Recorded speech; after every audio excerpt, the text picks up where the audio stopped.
Hey everyone, it's Dr. Z. It was an incredible honor to be interviewed by Tom Bilyeu on Health Theory a couple of weeks ago.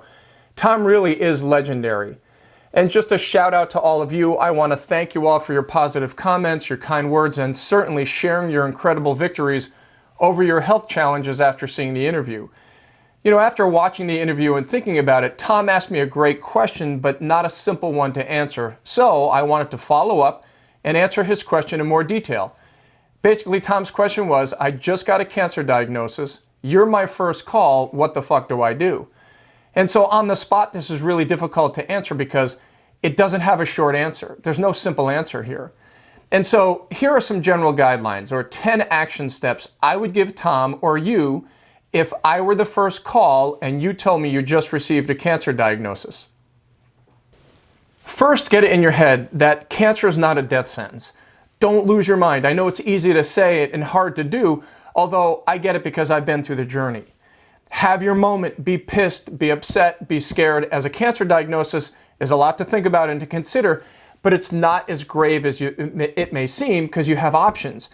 And as I said over and over with Tom in the interview, you have to change your mindset and know that you'll get through it and you have to commit to the battle in front of you. I never questioned if I'd get through it. I was unsure what to expect going through treatment. I thought, is chemo this toxic? Will I puke my brains out all day? Will I have to be out of work? How will I pay my bills? Will I live? So these are all normal questions that you have to process, but you also have to see the finish line. You have to see the outcome of what you want to have happen. Focus on the positive, not the negative. And when patients come to see me, I'm always working with them to reframe their mind to focus on health and not disease. And it's really important to visualize yourself getting through treatment and committing to coming out victorious. Please try and stay positive through all of this. Gather all your lab work, your pathology reports, and find out what your treatment options are, whether it's chemo, radiation, or a combination of both, and ask the question if surgery is an option. In my mind, surgery is always an option that comes without the toxicity that comes with chemo or happens with chemo. And surgery and removing a mass is what they call debulking a tumor, where most, if not all, the cancerous mass is removed.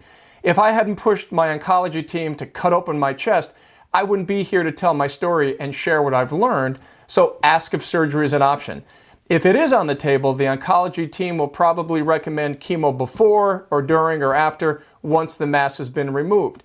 And sometimes a small enough mass or multiple lesions in the body can be destroyed by chemo, so this is definitely something you should discuss with your cancer team.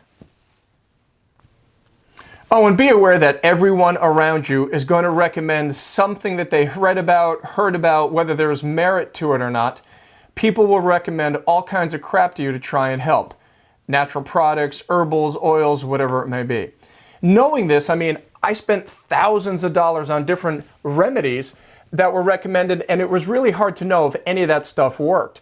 So if something is recommended, it's up to you to pursue it, research it, and make a decision based on what you've learned.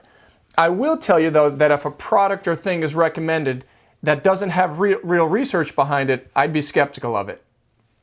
The next thing to consider is try to discourage people from giving you sympathy rather than support and encouragement to help you feel victorious.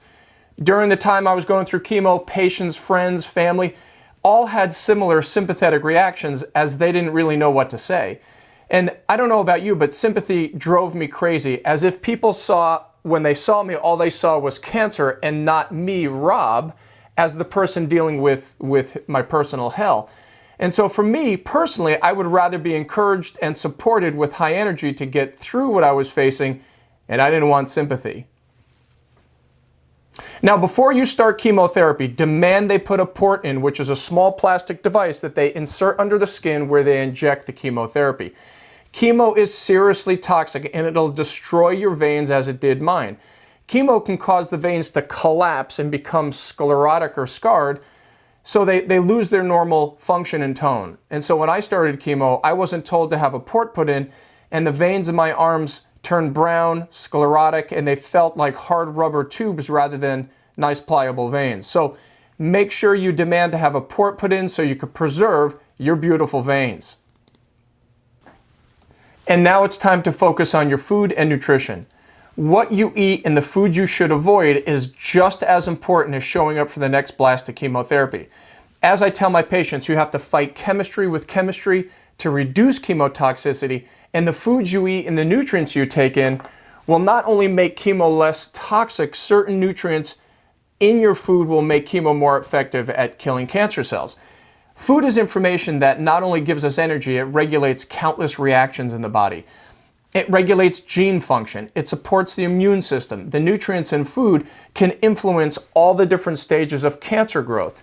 For example, vitamin D, EGCG from green tea, and indole 3-carbinol from cruciferous vegetables like broccoli, kale, and Brussels sprouts all influence the different stages of cancer, from its development to the development of blood vessels to a tumor to the spread of cancer cells or metastasis. Basically, nutrients from your food can influence the progression of cancer in your body. And whatever you do, never listen to any doctor who tells you to eat whatever you want to keep your calories up. This is a dangerous and irresponsible recommendation, because eating high-calorie, crappy foods to keep your calories up can drive up your blood sugar, suppress your immune system, and make chemo less effective. It can actually drive the cancer process in your body to become worse. So those recommendations are absolutely criminal. Those that make the statement should have their license taken away. And really, eating cheesecake, cookies, and candy bars is okay. You must focus on eating nutrient-dense foods and not high-calorie foods or processed foods to get through this process. You must also eliminate all white refined sugars and flours, animal dairy products like milks and creams, and foods containing gluten like breads and crackers. Gluten, certain proteins in dairy, and crappy white sugars can all cause inflammation, which is the driving force behind all disease, including cancer. Oh, and before I forget, yes, sugar is a fuel source for cancer, so it's really important to eliminate processed foods that spike your blood sugar, and to eliminate any sugar in foods, including cane sugars, brown or raw, evaporated cane sugar, dextrose, glucose, sucrose, corn syrup, high fructose corn syrup, maple syrup, maltodextrin, and perhaps sugar alcohols. And you may want to be wary and eliminate artificial sweeteners like aspartame, saccharin, and sucralose. And something that's really rarely ever discussed is the hormone insulin and its role in driving the cancer process. When you eat crappy white refined sugar foods, your blood sugars rise, and so does the hormone insulin. Insulin not only allows your cells to take in sugar for fuel, but insulin has a powerful anabolic effect. It can make cancer cells grow rapidly. So eliminate all refined sugars and flours that can increase your blood sugar and the hormone insulin. Eliminate all processed foods, synthetic food dyes, and anything that says artificial on it. I mean, why would you eat anything that says artificial on it? Stay away from processed meats, deli meats, sausages, those that are loaded with preservatives and nitrates. Basically, don't eat any processed foods, don't eat any high-calorie foods, and certainly don't eat anything that says artificial in the ingredient list. You should consider taking specific nutrients during your cancer care. Yes, your oncologist is going to give you hell and most likely tell you not to take supplements like antioxidants, because their thought is supplements like antioxidants can make chemo less effective. There's an abundance of research that says taking specific nutrients while you're going through chemo will make chemo more effective. And I'll tell you what, many of my patients that follow a specific nutrient plan during chemotherapy have much less toxicity, and they're able to finish their cancer care, their recommended treatments, with better outcomes. I hear it over and over from oncologists who are treating patients I work with. Their statements of, we've never seen results like this before. What are you doing? We've never seen someone so healthy right before surgery after all that chemo. What are you doing? Your blood work is excellent. What are you doing? So to reduce toxicity and make chemo more effective, you should consider taking a few different nutrients. Consider taking high levels of vitamin D, 6,000 to 10,000 international units a day, and try to get your blood levels up to 80 to 90 to 100 nanograms per milliliter. Vitamin D has been shown to increase the cancer-killing effects of many different drugs, turn on the immune system, and regulate the different phases of cancer progression. Drink green tea, which is loaded with the compound EGCG. Research shows that EGCG can reduce chemo resistance, which is when chemo doesn't kill cancer cells. The compound EGCG breaks down these little protein pumps that the cancer cells have that pump chemo out of the cell, preventing it from dying from the chemo. So consider taking curcumin, the compound in turmeric that's a powerful anti-inflammatory. Like vitamin D, EGCG from green tea, curcumin can assist in making certain chemotherapy drugs more effective at killing cancer. Oh, and one of the biggest reasons why people stop cancer care is the nasty symptoms they get in their hands and feet called chemo-induced peripheral neuropathy. Again, that's that nasty, painful, burning sensation that they get, people get in their toes and in their fingers. Research shows that peripheral neuropathy is due to systemic inflammation from the drugs.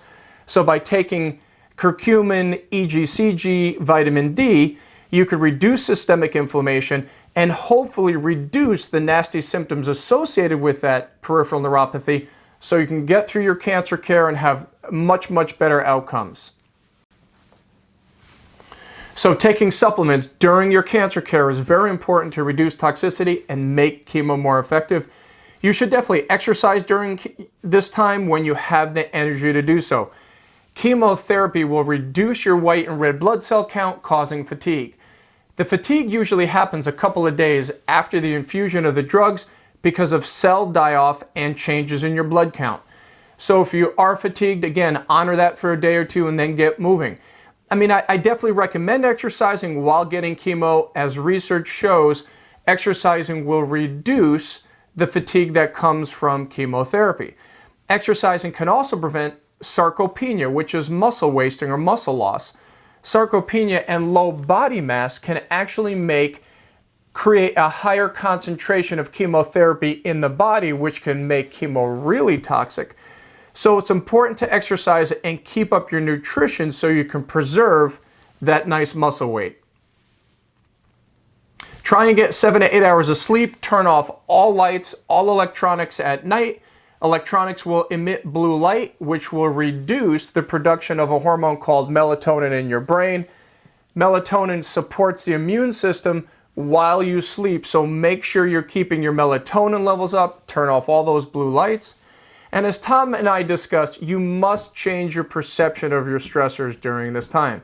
Stress can cause a flood of stress hormones in the body like cortisol, norepinephrine, and adrenaline, which act as serious fuel sources for the cancer process.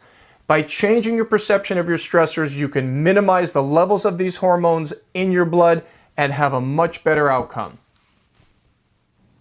Hey all, thanks for watching. I hope you found this helpful. If you just got diagnosed with cancer or you are in the throes of cancer care, by using these tools, I'm certain you will not just survive, you will be victorious.